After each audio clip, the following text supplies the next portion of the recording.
이제 올 한 해가 얼마 남지 않았습니다. 시간은 참 빨리 지나가는데 영국의 극작가 또 평론가인 버나드 쇼가 자기 묘비명에 이렇게 적으라고 했습니다. 머뭇거리다가 이까지 왔네. 우리 인생이 참 빨리 지나갑니다. 그렇기 때문에 하루를 알차게 계획적으로 또 습관적으로 하지 않으면은 인생을 낭비하기가 쉽습니다. 시편 90장에서 하나님 사람 모세가 우리에게 지혜로운 마음을 주사 우리의 날 계수함을 가르쳐 주소서 하고 이제 기도를 합니다. 우리의 인생이 지나가 보면 빨리 지나간 것 같고 또 앞으로 언제 올 것 같은가 하는 막막함도 있지만 정말 빨리 지나갑니다. 그렇기 때문에 우리가 인생을 허비하지 않고 지혜롭게 그리고 계산되는 삶이 무엇인가, 오늘 요한복음 17장에서 주님의 기도를 통해서 한번 살펴보겠습니다. 지난 시간까지 요한복음 17장을 레위기 16장과 또 시편 90장과 비교해서 살펴봤습니다. 레위기 16장은 이스라엘의 여호와의 7절기가 레위기 23장에 나오는데 그 중에 그 유월절, 무교절, 초실절, 오순절, 나팔절, 대속제일, 초막절 또는 장막절이라고 하는 그 7절기 중에서 대속제일에 대해서 레위기 16장에 특별하게 한 장을 다 할애해서 말씀하고 있습니다. 그리고 하나님께서 구약 이스라엘 백성들에게 하신 말씀 중에서 유일하게 그 날에만 스스로 괴롭게 하고 고통스럽게 하라 하면서 금식하라고 한 날이 있는데 그 날이 바로 대속제일이고 또 이것을 유대 종교력으로는 7월 10일이 됩니다.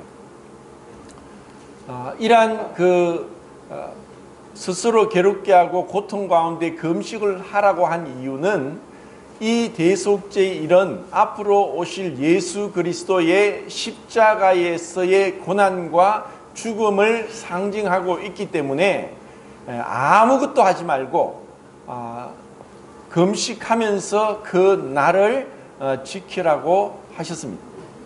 이제 우리는 요한복음 17장에서 그 대제사장이 그 대속제일 날 첫 번째 금향단을 가지고 들어가서 그 연기가 지성소를 가득 메우게 했고, 두 번째 자기와 자기의 그 가족들이 속죄를 위해서 수송아지의 피와 그리고 번제를 위해서 어린 양의 피를 가지고 들어가서 그 피를 손가락으로 속죄소 위와 앞에 7번씩 뿌렸습니다. 그리고 나올 때는 뒷걸음쳐서 나와서 또 세 번째 들어갈 때는 2마리 염소를 제비 뽑아서 한 마리는 여호와를, 한 마리는 아사셀을 위해서 뽑습니다. 아사셀이란 뜻을 여러 가지로 해석을 하는데 그 염소가 애들고 또 염소가 쫓겨나서 멀리 가다 하는 것을 아잘이라 해서 이것을 합성어로 아사셀이라고 했다는 얘기도 있고, 아잘젤이라고 해서 이것은 쫓겨난 악마라는 의미로 아잘젤이 유험화되어서 아사셀이라고 또 얘기를 하기도 합니다. 하여튼 이것은 동일하게 이 아사셀을 위해서 뽑힌 염소는 정한 사람이 몸을 씻고 흰 세마포 옷을 입고 이 염소를 데리고 멀리 광야로 멀리 가서 아무도 없는 먼 곳에까지 가서, 그리고 유대인의 전승에 의하면 낭떠러지에까지 가서 이 아사셀 염소를 떨어뜨려서 완전히 더 이상 이스라엘 백성 회중 가운데 들어오지 못하도록 완전히 분리시켜 버리는 것을 일들을 하도록 했습니다. 그리고 여호와를 위하여 제비 뽑은 그 염소에는 대제사장이 에봇을 벗고 세마포 옷을 입고 그 머리에 안수를 해서 그 이스라엘 백성들의 그 1년간의 죄를 다 이 염소에게 전가시키고 옮기고 그 염소를 죽여서 그 피를 가지고 지성소에 들어가서 속죄수 위와 앞에 7번을 뿌렸습니다. 이렇게 함으로 인해서 1년간 그들은 죄에 대해서 속죄를 받게 되었습니다. 그리고 이것을 매년 해야 됐고, 그리고 그렇게 하지만 히브리서 말씀에 보면은 그 제물이 사람이 아니고 또 동물이기 때문에 양심적으로 그 죄에 대한 완전한 취함을 받지 못했고, 다만 비유적으로 그림자로 하나님의 그 약속을 기다리면서 진정한 완전한 제물이 올 때까지 기다려야 했습니다. 그 제물이 바로 예수님이십니다. 그리고 예수님은 그 제물이 되시기도 하고 대제사장이 되시기도 합니다. 우리는 공간복음서에서 마태복음, 마가복음, 누가복음에서 예수님께서 십자가에서 죽으시기 전에 자주 가셨던 감난산 겟세마네 동산에서 기도를 하시는데, 그 세 공간복음서를 종합하면은 이와 같습니다.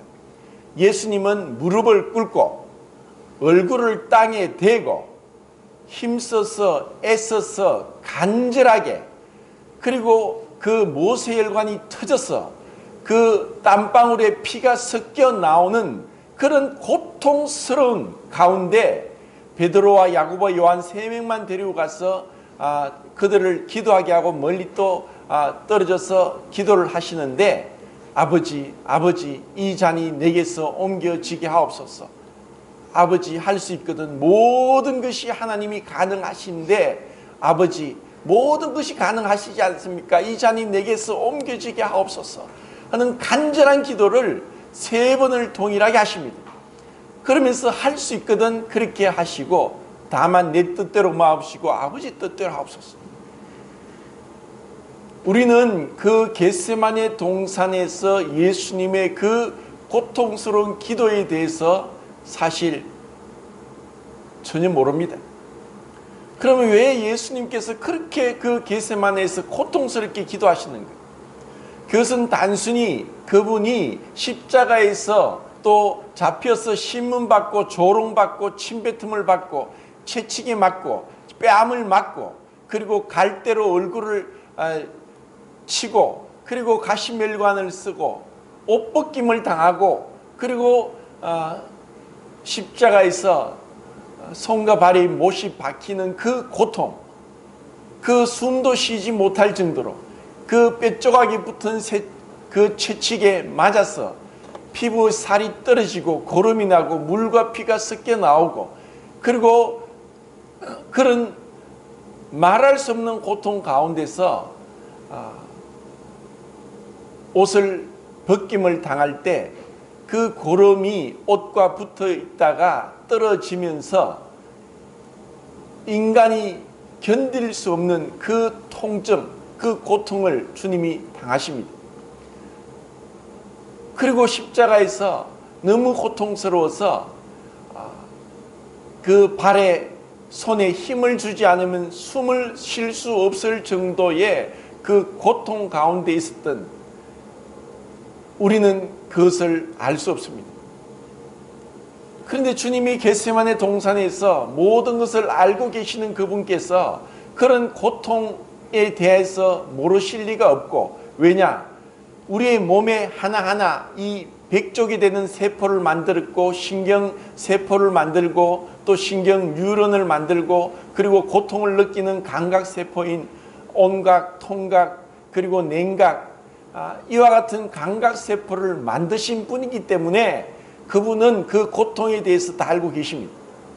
그런데 정말 주님이 겟세마네 동산에서 그렇게 고통스럽게 기도하셔야 됐던 것은 죄 없으신 완전한 거룩한 하나님 그분께서 그분 위에 죄가 덮어 씌워지고, 그리고 영원전부터 창세전부터 아버지여 내가 창세전에 아버지와 함께 가졌던 영화로서 지금도 아버지와 함께 나를 영화롭게 하옵소서. 창세전부터 영원부터 하나님과 영원한 그 기쁨과 그 축복의 교제 가운데 있었던 그 교제가 끊어지는, 아버지가 완전히 외면하고 그 아들을 죽는 데까지 내어주고 그 아들에게 모든 우리 인간의 죄를 그 뒤집어 씌워서 율법의 저주 가운데 고통받게 했던 그것으로 인해서 주님의 고통은 그 애쓰고 힘쓰고 고통스럽게 그렇게 간절하게 기도했던 그 기도를 우리는 알 수가 없습니다. 공간보험서는 그와 같은 예수 그리스도의 겟세마네 기도를 말씀하고 있습니다. 하지만 요한복음에는 그런 예수님의 기도가 전혀 나오지 않습니다. 왜 요한복음에는 겟세마네 동산 기도가 없는가? 그것은 요한복음을 기록한 목적은 예수님께서 하나님 아들 되심을 증거하기 위해 기록했습니다. 그래서 1장 1절에 태초에 말씀이 계시고 이 말씀이 하나님과 함께 계셨고 이 말씀이 하나님이시고 또 그 하나님 예수님께서 지으시지 않은 것이 하나도 없고 모든 것을 그분이 지으셨다고 하는 그런 말씀으로 시작을 합니다.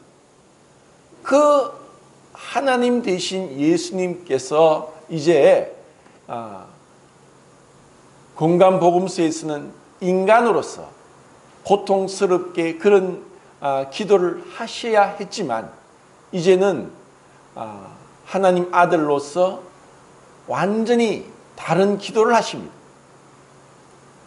대제사장이 대속죄일 날 첫 번째 금향단, 성소에 있는 금향단을 가지고 와서 번제단에 불을 놓아서 그 출애굽기 30장에 나오는 향을 만들어서 연기가 나게 하는 것을 지성소 안에 두게 합니다. 그 연기가 가득 채워지지 않으면 대제사장은 죽임을 당합니다. 제사장은 들어갈 수도 없고 오직 대제사장이 1년에 한 번만 지성소에 그렇게 들어가게 되는데 그것은 하나님의 거룩한 빛 앞에서 우리는 죽을 수밖에 없는 피조물이고 죄인이고 그리고 지푸라기 같은 존재라는 것을 나타냅니다. 그 연기가 가득 채워지지 않으면은 죽기 때문에 반드시 연기가 가득 채워져야 했습니다. 이제 요한복음에서는 그 예수님은 하나님이시기 때문에 더 이상 연기가 필요 없고 그분은 처녀 마리아의 몸에서 나서 죄 없이 완전한 의로움 가운데 계시기 때문에 두 번째 수송아지 피를 가지고 갈 필요가 없고 오직 자신의 피로 하나님 앞에 제물로 드리는 것을 우리는 알게 됩니다. 그리고 요한복음 17장에서 예수님은 성소휘장에 대한 말씀이 기록되지 않았습니다.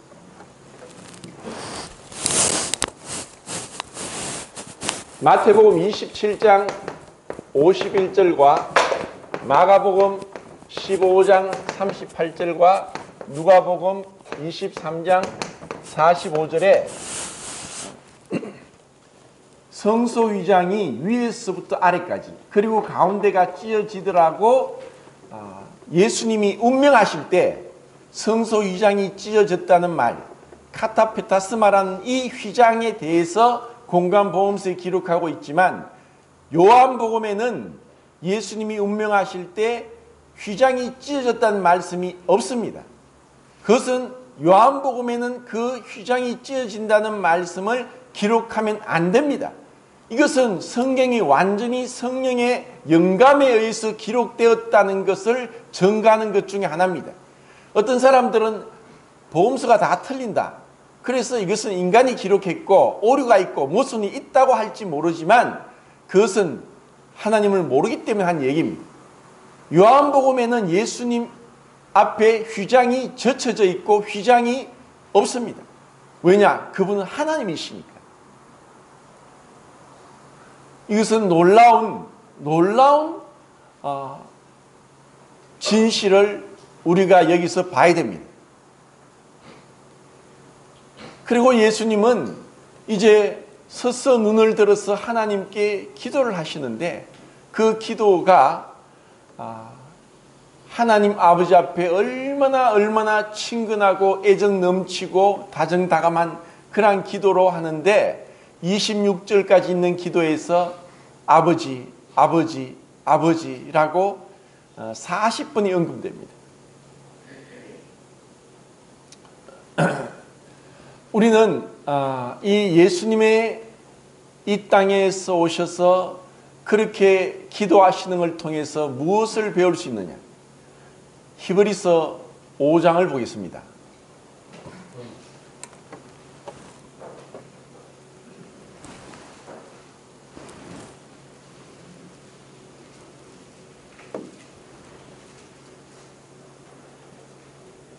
아, 7절, 8절, 9절 읽겠습니다. 7, 8, 9 시작.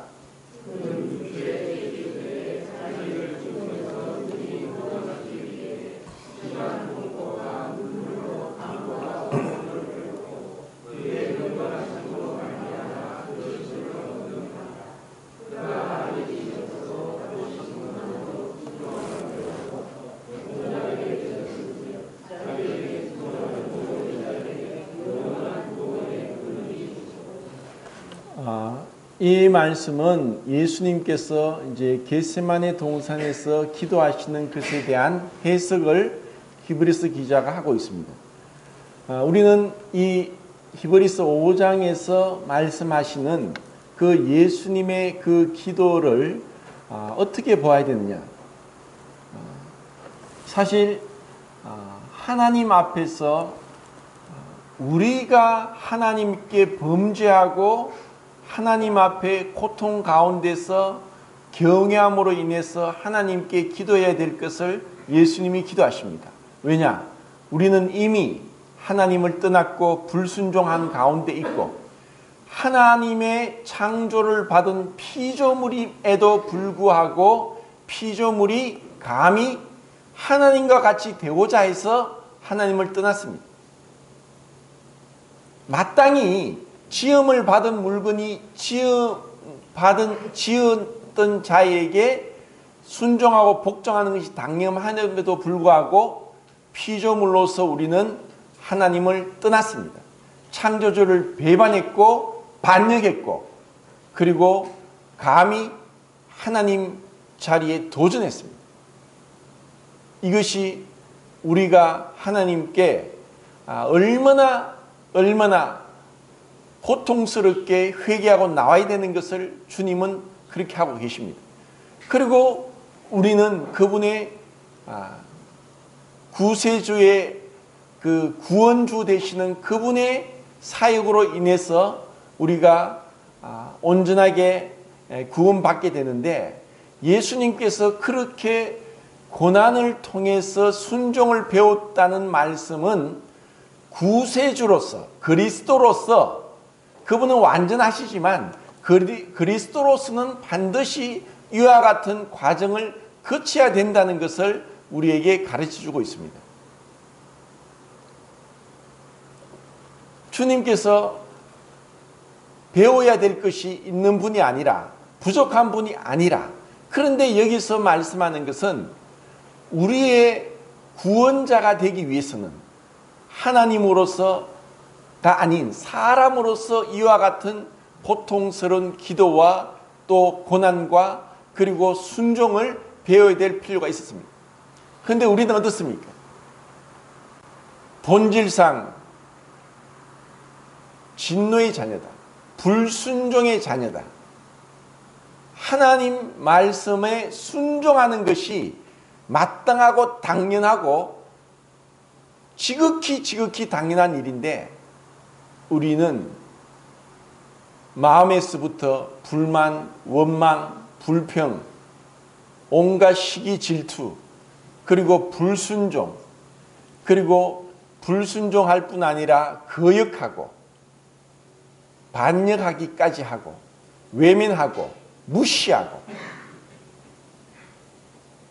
마음과 육체의 원하는 것을 하여 본질상 진노의 자녀이고 공중의 권세 잡은 자를 따라서 불순종하는 자녀들 가운데서 우리는 살았습니다. 이것이 우리의 모습이었습니다.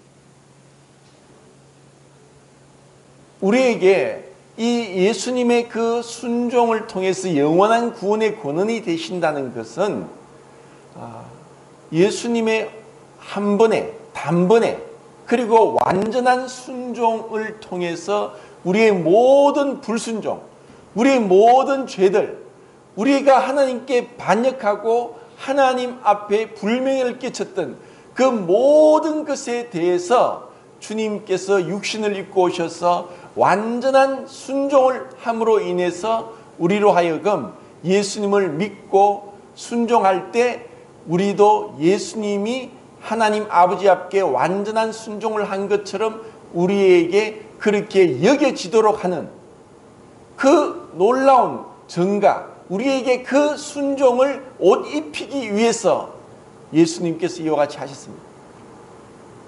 이렇게 하지 않으면 하나님 앞에는 조금의 불순종도 한 가지도, 에덴 동산에서 최초의 사람은 한 가지 죄를 범했습니다. 한 가지 때문에 쫓겨났고 그것 때문에 죄가 세상에 왔고 죄로 인해서 사망이 왔고 이러므로 모든 사람이 태어나면서부터 죄인이 되었다는 것은 하나님의 거룩함 앞에 한 가지 죄도 결코 용납할 수 없다는 것을 가르쳐 줍니다. 그런데 이제 예수님은 우리를 대신해서 완전한 순종을 33년 동안 사시면서 보여주셨습니다. 어느 누구도 할 수 없었고 할 수 없는 일을 예수님이 하신 것입니다. 그러면서 이제 그 앞에 2장 10절을 보겠습니다.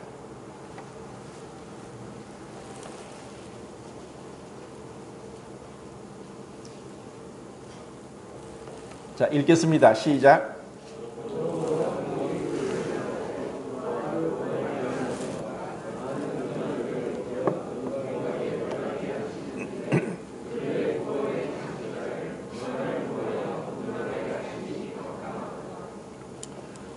예수님이 그렇게 하셔서 모든 불순종, 모든 죄들, 모든 패역함, 모든 반역들을 예수님의 완전한 순종으로 그 모든 것을 다 지우시고 깨끗이 사하시고 우리로 하여금 그 하나님 아들의 영광에 들어갈 수 있도록 이끄시기 위해서 주님은 이 땅에 오셨고 죽기까지 하셨고 그렇게 고통 가운데 십자가에서 죽으셨습니다.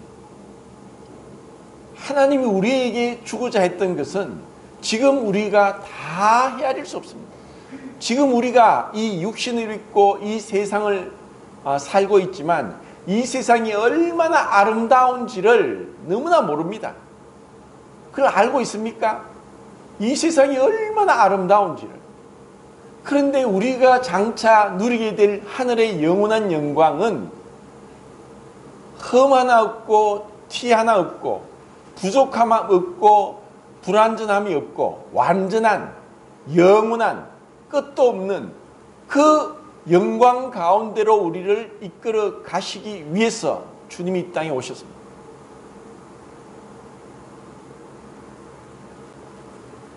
주님은 우리에게 감당치 못할 그 영광으로 인도하기를 원하십니다. 이것을 요한복음 17장에서 그 말씀을 합니다. 창세전부터 가졌던 아버지와 같은 영광을 우리에게 보기를 원하고 우리도 그 영광 가운데 창세전부터 이 세상이 창조되기 전부터 계셨던 하나님 삼위일체 하나님 자신 안에의 그 기쁨 그리고 그 평강 그리고 그 안식 그 완전한 의로움 그 가운데로 우리를 이끄시기 위해서 우리에게 잠시 죄악 가운데 고통 가운데 썩어짐의 종로로 간 가운데 우리를 두셨습니다. 이제는 우리에게 이 완전한 주님의 영광 가운데 들어간다는 소망만을 가지고 있다 하더라도 우리에게 어떠한 고난이 오고 어떠한 어려움이 올지라도 우리 안에 심겨진 기쁨, 평강, 안식은 빼앗을 수 없습니다. 이것이 우리 그리스도인의 삶의 원동력이고 가장 중심에 있어야 되고, 예배를 드릴 때뿐 아니라 항상 어디에선가 나는 장차 말할 수 없는 영광을 누릴 자이다. 이 땅의 모든 눈물, 고통은 깨끗이 씻어져 버릴 것이다. 그것을 기억하셔야 됩니다. 그러면서 이제 베드로전서 1장을 가겠습니다. 베드로전서 1장.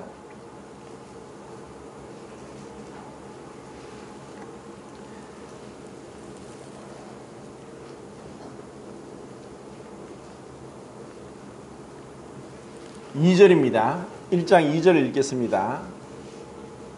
시작.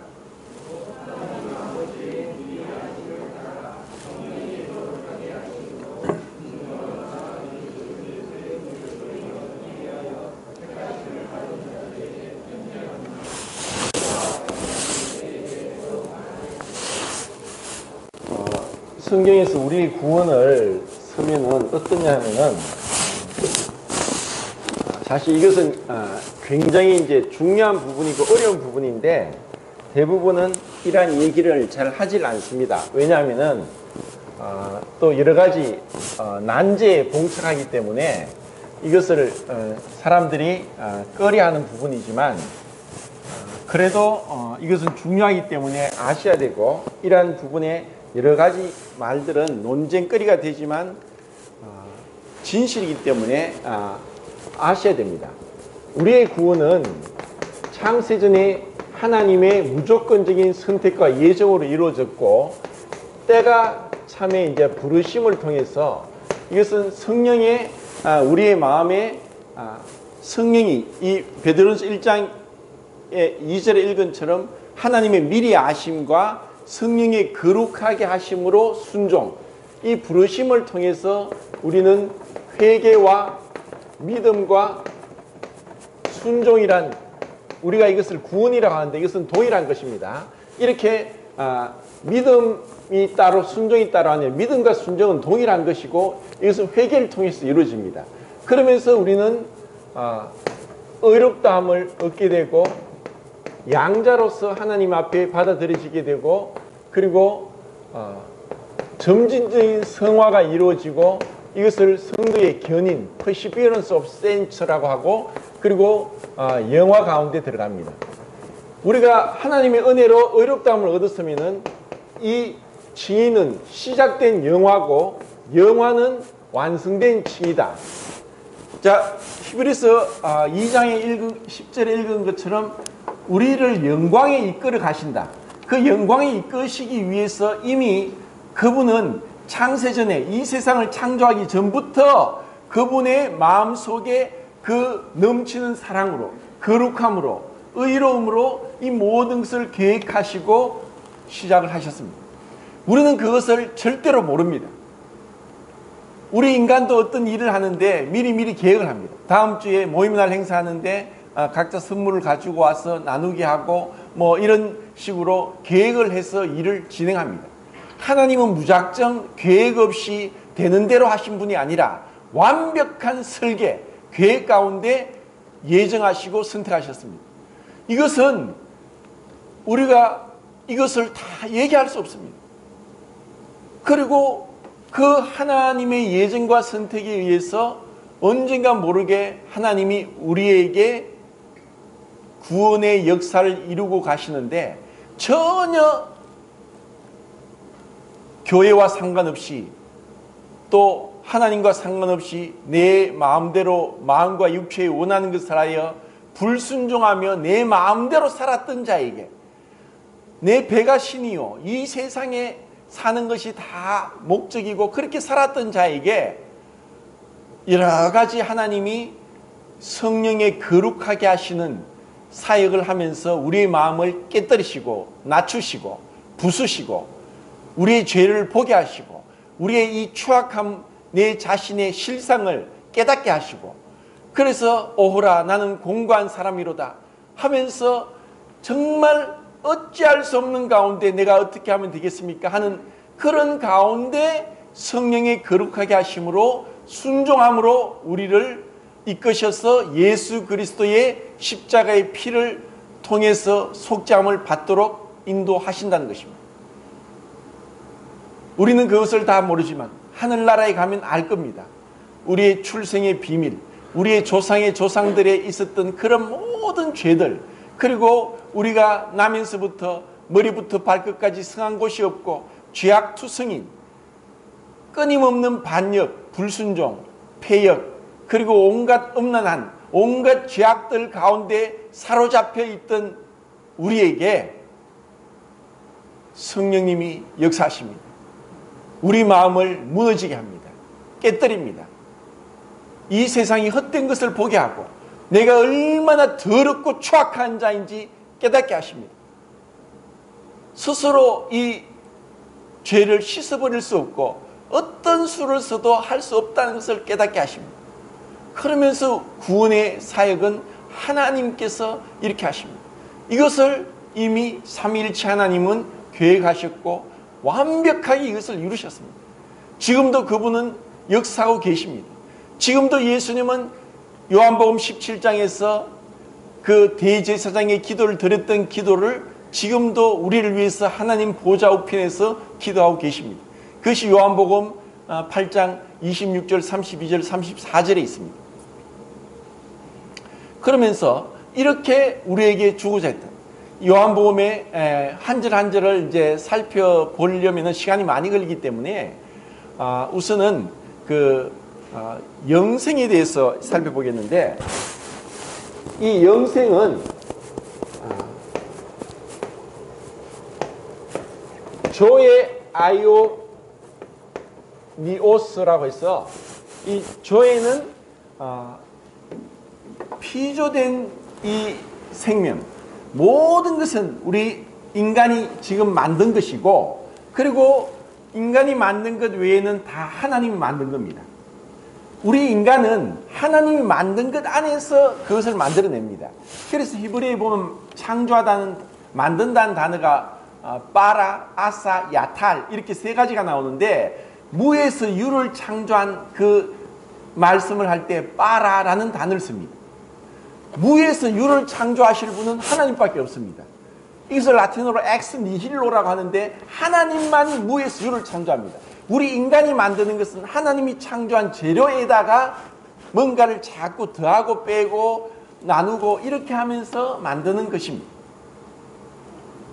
하나님은 이렇게 무에서 유를 창조하셨는데, 우리 인간은 그 하나님 형상을 따라 창조의 능력을 가지고 있기 때문에 인간만이 도구를 만들고 다른 뭔가를 만들어서 문명을 발달시킬 수 있는 그러한 존재가 우리 사람입니다.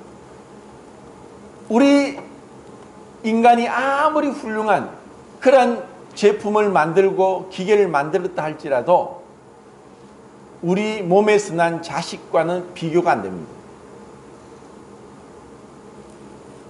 우리 몸에서 난 자식은 우리의 생명이지만, 우리가 만든 훌륭한 글작품, 뛰어난 문명의 이기들은 기계에 불과할 뿐입니다. 기계와 자식은 얼마나 큰 차이가 납니까?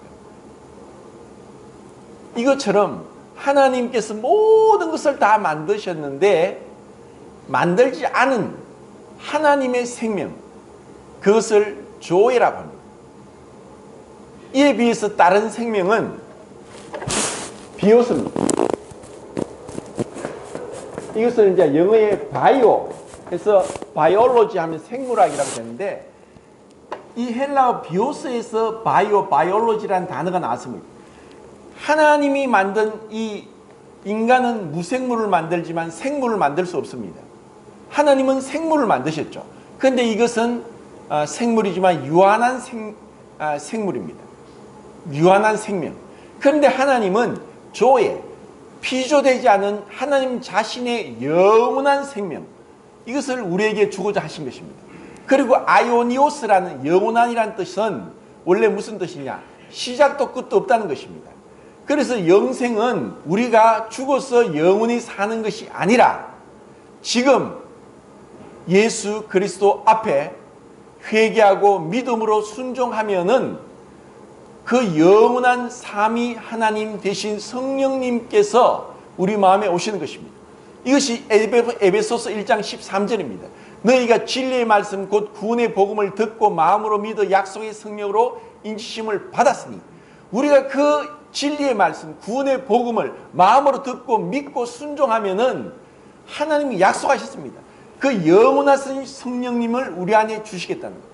그래서 우리에게 아이오니오스 조의 영원한 생명, 이것을 주겠다는 것입니다. 우리가 이와 같은 영원한 생명을 얻었고 지금 이 영원한 생명을 누리고 있고, 그리고 이것은 영원히 멸망치 않습니다. 요한복음 10장 28절에 내가 저에게 영생을 주느니 영원히 멸망치 아니할 터이요 또 저희를 내 손에서 빼앗을 자가 없느니라. 이런 어마어마한, 우리가 가히 상상하지 못할 이런 축복을 우리가 은혜로 받았습니다. 그렇기 때문에 제가 수요일마다 시편을 계속 강의를 하고 있는데, 이 세상 사람들의 특징은 뭐냐? 하나님을 믿지 않습니다. 하나님이 없다 합니다. 그리고 하나님의 심판을 부정하고 하나님의 심판을 무시합니다. 그렇기 때문에 그들은 온갖 죄를 짓고도 양심의 가책도 없이 죄악 가운데 뒹구는, 돼지가 씻었다가 더러운 것에 뒹구는 것과 같이 그렇게 더러운 가운데 뒹굴고 있는 것이 이 세상의 죄인들의 모습입니다. 그럼 우리 그리스도인들은 뭐냐? 그리스도인들도 동일하게 하나님 앞에서 그와 같은 하나님의 심판에 대해서 두려워하고 떨리는 마음으로 우리의 구원을 이루어 가야 됩니다. 이미 우리는 칭의, 어렵다함을 얻었으면 시작된 영화, 이것은 칭의는 시작된 영화이기 때문에 완전하게 영화 가운데 갑니다. 그리고 그런 가운데 우리를 양자 삼으시고 점진적인 성화 가운데서 성도의 견인으로 우리를 붙들고 계십니다. 누가? 하나님. 나의 믿음이 아니라. 그리고 이 영화는 완성된 칭의다. 우리의 칭의는 아직까지 불완전합니다. 신분적으로는 완전합니다. 상태적으로는 아직 불완전합니다. 그래서 이런 완전함에 나아가도록 하기 위해서 우리는 계속 말씀을 봐야 됩니다. 자, 그 뒤에 보겠는데 베드로전서 14, 15, 16, 17절을 읽겠습니다. 14, 15, 16, 17절. 베드로전서 1장. 자, 시작.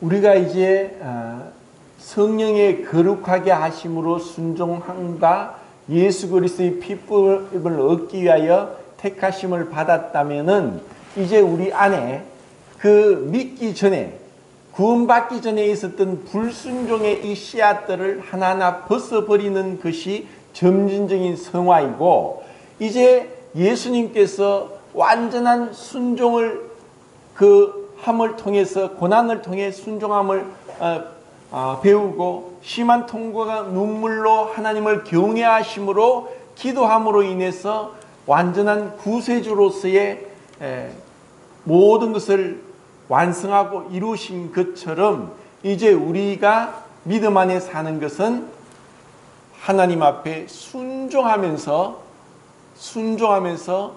하나님의 자녀로서 살아가는 것입니다. 그리고 우리 가운데 구원의 목적은 바로 거룩함, 성화라는 것입니다.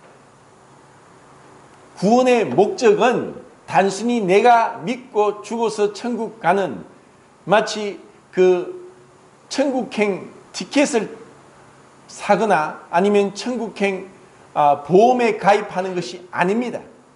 이렇게 오늘날 거짓된 복음을 전하는 사기꾼 같은 자들이 판을 치는 세상입니다. 그래, 네 예수 믿나? 그래, 믿었다. 그럼 네 죄 없어졌다. 이제 네 천국 간다.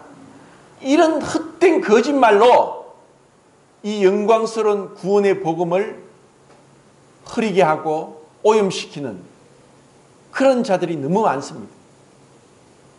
우리가 정말 하나님 앞에 구원받았다면 이제 하나님 앞에서, 그분 앞에서 우리가 판단받을 것을 알아야 됩니다. 그것이 고린도후서 5장 10절입니다. 우리가 다 반드시 각각 선악간의 은밀한 것들을 그리스도의 심판대 앞에서 받게 된다는 것입니다. 이것은 우리가 지옥의 형벌을 받는 것이 아니라 우리의 불순종과 죄들을 씻어버리고 우리가 순종한 것에 대한 상급을 받기 위한 그리스도의 뱀화 심판됩니다. 자, 4장을 또 보겠습니다. 4장, 베드로전서 4장 17절 18절 17절 18절 자, 읽겠습니다. 시작.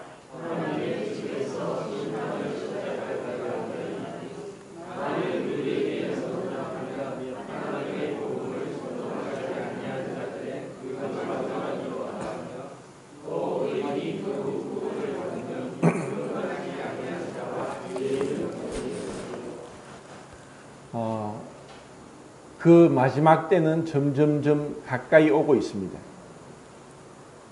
구원받지 않은 자들에게는 영원한 지옥의 형벌이 예비되어 있습니다. 그렇지만 우리에게는 영광스러운 영광에 들어가는 길입니다. 우리가 두드리는 문은 마침내 열릴 것을 확신을 합니다. 그렇지만 그 전에 불순종에 대해서, 우리가 순종하지 못한 것에 대해서는 하나님이 정결케 하셔야 됩니다. 그것이 하나님은 소멸케 하시는 불이다. 그 불로서 더러움을 씻어내고 그 온전한 순금을 만들기 위해서 그러한 심판이 있을 것입니다. 그리고 이것은 우리가 살아가는 가운데서도 우리에게 있을 것입니다. 이것을 우리는 기억하게 되고, 그리고 이것을 통해서 예수님은 요한복음 17장에서 기도를 하고 계십니다. 우리에게 영원한 생명을 주시겠다. 우리를 진리의 말씀으로 거룩하게 이 세상과 구분하겠다. 내가 비옵는 것은 그들을 세상에서 데려가시길 위함이 아니요 다만 악에 빠지지 않게 보존하시길 위함이다. 그러면서 우리를 죄로 인해서 분리되었던 우리가 성령 안에서 완전한 연합과 하나됨을 이루도록 우리를 몸 안으로 이끌어 드렸습니다. 그 몸은 그리스도입니다. 그리스도의 몸 안에 우리는 한 지체로 있습니다. 그래서 내가 교회를 오고 싶다고 오고 오기 싫다고 오기 싫은 것이 아닙니다. 우리 몸의 한 지체는 다 한 몸에 붙어 있습니다.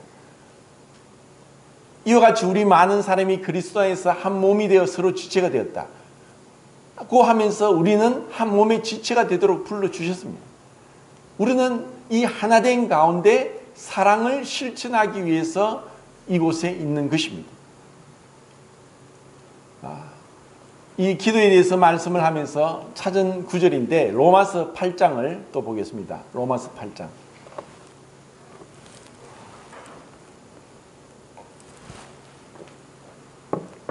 8장 26절입니다.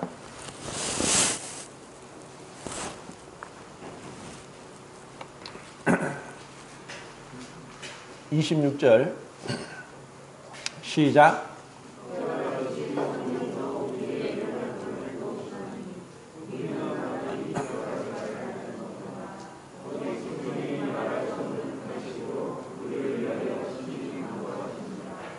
(32절입니다) (32절) 시작.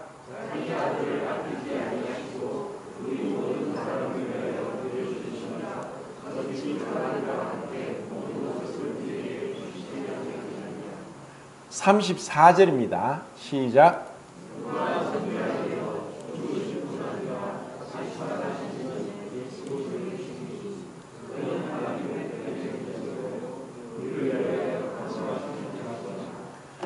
우리는 이 세 구절에서 삼위일체 하나님께서 우리를 위해서 어떻게 무엇을 지금도 하고 계시는가를 보게 됩니다. 창세전부터 그 하나님의 회의가 있었고 그 회의 가운데 예정하시고 선택하시고 부르시고 우리를 회개케 하시고 믿음을 선물로 주시고 그리고 순종하게 하시고 그리고 우리를 의롭다 하시고 우리를 양자 삼으사 하나님의 자녀라고 일컬으시고 그리고 우리를 점점점 신분적으로 뿐 아니라 상태적으로 점진적인 거룩함 가운데 성화시켜 가시고 그러면서 우리를 나중에는 영원한 영광 가운데로 이끌어 가신다는 것이 하나님의 구원입니다. 우리는 그 가운데 한 가지만 붙들고 있어서는 안 되고 이 모든 것을 봐야 됩니다. 지금은 다 모를지라도 천국에 가면 알 겁니다. 근데 우리는 말씀을 통해서 이런 놀라운 구원을 받았고 하나님 아버지는 우리를 구원하기 위해 아들을 죽는 데까지 내어주셨고 그 아들은 우리를 위해 하나님 보좌를 버리시기까지 하셨고 죽기까지 하셨습니다.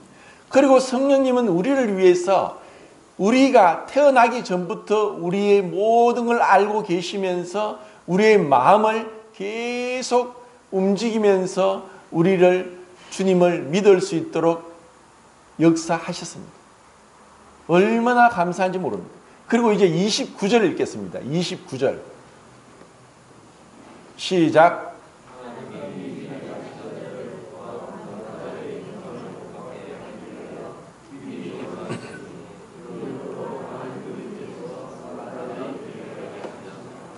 자, 이제 구원의 그 목적은 하나님이 만든 피조물들은 피조물이라는 그 자체는 불완전합니다. 완전할 수 없습니다.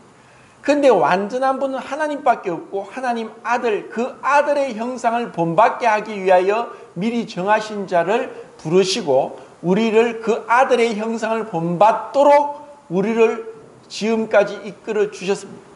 우리의 구원은 지금도 진행되고 있습니다.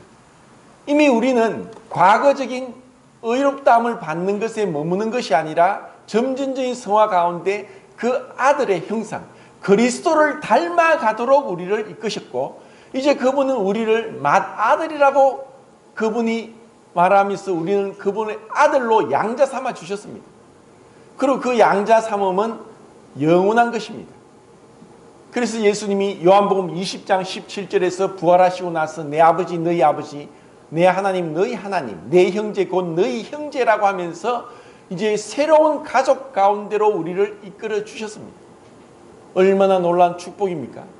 우리가 이것을 기억하고 주님 앞에 얼마나 큰 은혜 가운데 나가야 되는가.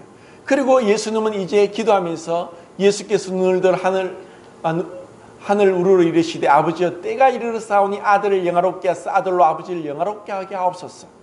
아버지께서 아들에게 주신 모든 사람에게 영생을 주게 하시려고 만민을 다스린 권세를 아들에게 주셨음이로소이다. 영생은 곧 유일하신 참 하나님과 그가 보내신 자 예수 그리스도를 아는 것이니이다. 아버지께서 내게 하라고 주신 일을 내가 이루어 아버지를 이 세상에서 영화롭게 하였사오니 아버지여 창세전에 내가 아버지와 함께 가졌던 영화로서 지금도 아버지와 함께 나를 영화롭게 하옵소서. 그 영생은 그분을 아는 것입니다. 알아가는 것입니다. 영혼은 이란 시간을 투자해서 하나님의 아름다움을, 위대하심을, 거룩하심을, 완전하심을 알아가는 것이 우리의 구원입니다. 그리고 예수님은 나를 영화롭게 하옵소서. 그것은 왜? 아버지를 영화롭게 하기 위해서. 자, 요한복음 14장을 보고 마치겠습니다. 요한복음 14장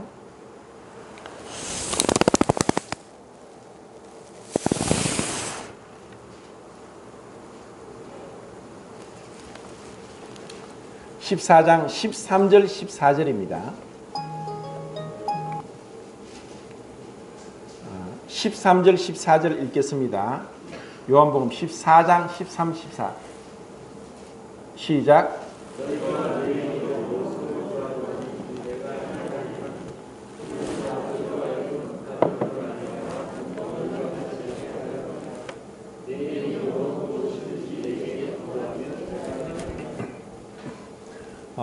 기도는 단순히 내가 뭔가 필요한 걸 구하는 것 이전에 하나님과의 교제입니다. 하나님의 교제 가운데 가면은 이제 내 뜻이 하나님의 뜻 가운데 부합되고 내 뜻이 조정이 되고 그분의 뜻을 알게 됩니다.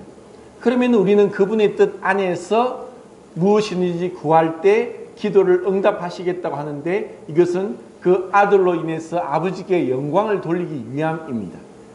기도가 내 뜻 가운데 불순종 가운데 죄악 가운데 있으면 여전히 자기 중심적인 생각에서 못 벗어나고 그것은 오히려 독이 될 수 있고 그 기도가 응답될지라도 자기 영광이 될 수 있고 자기의 자랑이 될 수 있습니다. 근데 근본적으로 우리가 하나님과 교제하는 가운데 진정한 기도 가운데 들어갈 때 그때 하나님의 뜻이 우리를 통해 이루어지면서 우리가 영광을 받는 것이 아니라 예수님 이름으로 기도함으로 아버지께서 영광을 받는 것, 이것을 우리에게 가르쳐 주고자 하는 것입니다. 그래서 모든 것이 하나님의 영광을 위해서 먹든지 마시든지 무엇을 하든지 하나님의 영광을 위해 살아 하는 것을 우리에게 가르쳐 주기 위함입니다. 요한복음 17장을 이제 다음 주에 다시 한번 가능하면 마무리할 수 있도록 읽어보시면서 우리에게 주어진 영광, 영생, 거룩함, 진리의 말씀, 그리고 하나됨, 그리고 사랑에 대해서 중점적으로 살펴보겠습니다.